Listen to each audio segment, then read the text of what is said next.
RM4. 4. Masih beli. Banyak ni. Dah makan RM7. Ni dah makan.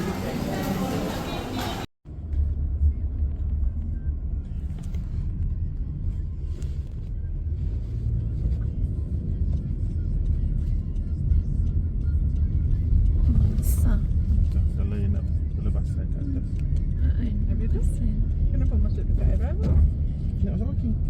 Oh, parking sini, tidak parking kat atas tu. Sana tak ada dah sini. Oh ni Itu parkir dia bertingkat duduk dia. sini. Ni parking tingkat dia. Oh, kat sini jalan dia naik. Nak naik atas tu. Ya. Mama nak ambil nanti Oh sini ni terus nak masuk drop. dia. Ni Sini nak ambil. drop. Ambil tahu. Sini drop. Drop pun sini. Oh Drop sini ke? drop. Ya. Hah? Drop apa? Drop apa? Tak, kalau nak drop orang maksudnya drop terus bye-bye. Oh, bye-bye bawah. Atau dia nak kena naik pula. Sian pula. Apa?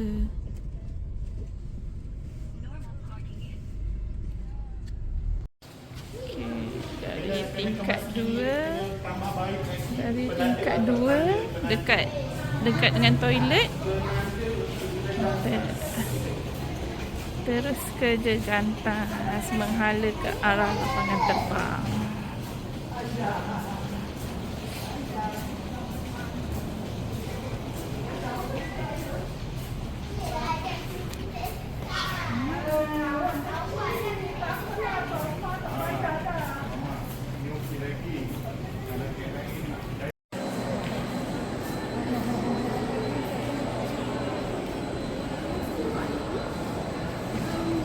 Ya,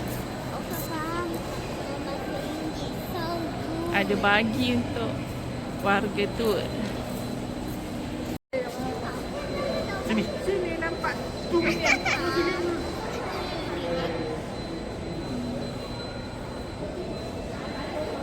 Okay. Nanti jumpa lagi ya Tok Mak. InsyaAllah. Okay, distrik saja. Tak ada tempat rehat-rehat ke apa kat luar. And then terus masuk dalam gate 1 sehingga 11. Okay, dalam perjalanan ada juga kerusi. And then kita ada booth kat dalam bahagian dalam. Okay, ada ketibaan kat situ keluar. So, yang risau still ada toilet lah. Jom kita teruskan sehingga gate 7. Ada ruang solat juga. Jangan lupa air pun ada. Secara free. Tapi tidak. Ada santai kat dalam ni.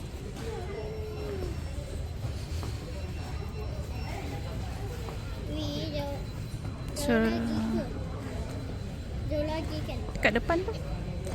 Okay, kita dah nampak gate 7. Itu ada kursi untuk 7. Itu 7-8 kan? 7. Ada confectionery macam biasa. Taste of Kelantan. Kita dah sampai gate 7. Full flight.